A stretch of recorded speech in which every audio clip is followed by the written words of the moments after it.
مسلمان کی تعریف کی جائے، قرآن مجید کا مطالعہ کیا جائے، روایات کو دیکھا جائے، انبیاء کے جو صحائف ہیں ان کا مطالعہ کیا جائے، ہر جگہ پہ اللہ تعالیٰ جس چیز کا تقاضا کرتے ہیں وہ یہ ہے کہ تم شکر اختیار کرو، شکر گزاری کو اپنا شعار بناؤ، یہی تمہارا وظیفہ حیات ہونا چاہیے۔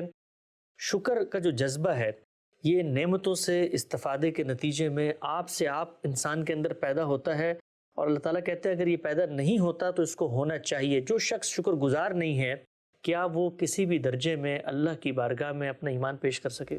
اللہ کی بارگاہ میں ایمان تو بہت بڑی چیز ہے۔ اگر بندہ شکر گزار نہیں ہے تو اس میں لازماً سرکشی پیدا ہوگی۔ اچھا، وہ اللہ تعالیٰ کی اسکیم کو سمجھنے ہی سے قاصر رہ جائے گا، اس پر یہ واضح ہی نہیں ہو سکے گا کہ وہ دنیا میں کیوں آیا ہے، وہ اپنے مقصد حیات ہی کو متعین نہیں کر سکے گا۔ اسی لیے میں نے یہاں بھی لکھا ہے اور بارہا اس جانب توجہ بھی دلائی ہے کہ شکر اور سپاس یہ فلسفے کے لحاظ سے دین کی بنیاد ہے۔ میں اگر شعور کی عمر کو پہنچنے کے بعد اس کائنات کو اس زاویے سے نہیں دیکھتا کہ یہ میرے پروردگار کی عظمت کا غیر معمولی اظہار ہے، اس میں اس کی صفات جلال، صفات جمال اور صفات کمال کا ظہور ہوا ہے۔ یہ اتنی بڑی کائنات میرے لیے بنائی گئی ہے، یہ سب میرے لیے اس کا فردوس بن جائے گی، اس کی نعمتیں میرے لیے ہیں، اس کی ابدیت میرے لیے ہے۔ میں اگر اس حقیقت کو قبول کرنے کے لیے تیار نہیں ہوتا تو دنیا میں جو مسائل پیش آئیں گے وہ مجھے اللہ تعالیٰ کے مقابلے میں سرکش بنا دیں گے، اور اگر نعمتیں ملیں گی تو میں ان کو اپنا استحقاق سمجھ بیٹھوں گا۔ دونوں صورتوں میں اپنی تباہی کا اہتمام کروں گا۔ اس وجہ سے جو پہلی چیز ہے وہ میرا مثبت رویہ ہے۔ میری باقی زندگی بھی اگر آپ دیکھیں، یعنی میں کوئی کاروبار کرتا ہوں، میں کوئی ملازمت کرتا ہوں، میں لوگوں سے کوئی معاملہ کرتا ہوں، میں شادی بیاہ کرتا ہوں، بچے پیدا ہو جاتے ہیں، میں ایک باپ کی حیثیت سے کوئی خدمت انجام دیتا ہوں، ہر جگہ میرا رویہ اگر مثبت ہے تو اس سے میرے لیے بھی خیر پیدا ہوگا، دوسروں کے لیے بھی خیر پیدا ہوگا۔ میں اگر منفی ذہنیت میں مبتلا ہو گیا ہوں تو اس کا لازمی نتیجہ کیا نکلے گا؟ اس کا لازمی نتیجہ یہ نکلے گا کہ پھر میں اپنے لیے بھی تباہی کا اہتمام کروں گا، اور میں اپنے گرد و پیش کے ماحول کو بھی آلودہ کر دوں گا۔ تو مثبت رویہ کیا ہے؟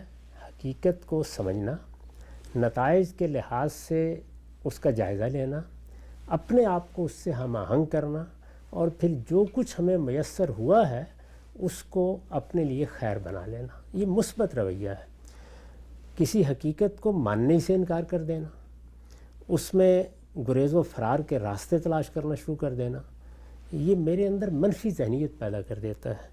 اگر آپ غور کر کے دیکھیں تو یہ جو دہریت پیدا ہوتی ہے یہ کہاں سے پیدا ہوتی ہے؟ یہ در حقیقت انسان کے اسی منفی رویے سے پیدا ہوتی ہے۔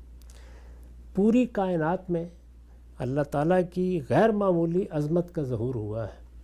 پوری کائنات بے مثل قوانین میں بندھی ہوئی ہے، پوری کائنات میں کوئی خلل تلاش نہیں کیا جا سکتا۔ وہ کسی جگہ جہاں اللہ تعالیٰ نے کوئی رکھنا چھوڑ دیا ہے اور امتحان کے لیے چھوڑ دیا ہے، اس کو پکڑ کر نقائص کی فہرست ترتیب دینا شروع کر دے گا۔ انسان اس دنیا میں آتا ہے، ماں باپ کی آغوش میں ڈالا جاتا ہے، بالعموم اللہ کی رحمتیں ہی اس پر سایہ افکن رہتی ہیں، اس کو بہت سی صلاحیتیں دی گئی ہیں، علم، عقل، یہ تہذیب، تمدن، معلوم نہیں انسان نے کیا بنا ڈالا ہے۔ مثبت زاویے سے دیکھیے تو معلوم ہوتا ہے کہ اس سے زیادہ اچھی تخلیق کیا ہو سکتی ہے پروردگار کی، لیکن انسان منفی زاویے سے دیکھتا ہے تو اس کو آلام نظر آتے ہیں، معاصی نظر آتے ہیں، زلزلے نظر آتے ہیں، طوفان نظر آتے ہیں، یعنی وہ اس حقیقت کو قبول کرنے کے لیے تیار نہیں ہوتا کہ میرا زاویہ نظر ہونا کیا چاہیے۔ اور پھر منفی زاویے سے دیکھتے دیکھتے جب اللہ کی کتاب آتی ہے تو اس کو بھی وہ اسی طرح پڑھنا شروع کر دیتا ہے۔ جب اسی طرح پڑھنا شروع کر دیتا ہے تو وہاں بھی کہیں اللہ کے عقاب سے برگشتہ ہوتا ہے، کہیں اس کی کسی سزا کا ذکر پڑھ کے پیچھے بھاگ جاتا ہے۔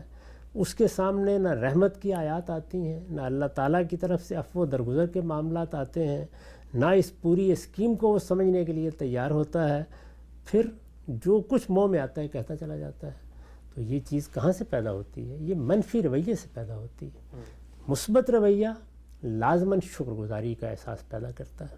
تو منفی اور مثبت رویے ہی انسان کے بارے میں طے کرتے ہیں کہ وہ خود کیا بنے گا، اور جب وہ خود کچھ بن جائے گا تو اس کا انجام کیا ہوگا. مثبت رویہ شکر گزاری کا رویہ ہے. شکر گزاری پیدا ہوگی تو پھر ایمان پیدا ہوگا. شکر گزاری پیدا ہوگی تو اس ایمان کے نتائج پر انسان کی نگاہ جائے گی. تو یہ شکر و سپاس ہے جو در حقیقت مثبت رویے کی بنیاد بنتا ہے. اگر اس کو آپ سادگی سے اختیار کر لیں تو انسان کی مثبت فکر ہے تو شکر پیدا ہوگا، اور منفی فکر ہے تو جزا فضا کے جذبات پیدا ہو جائیں گے.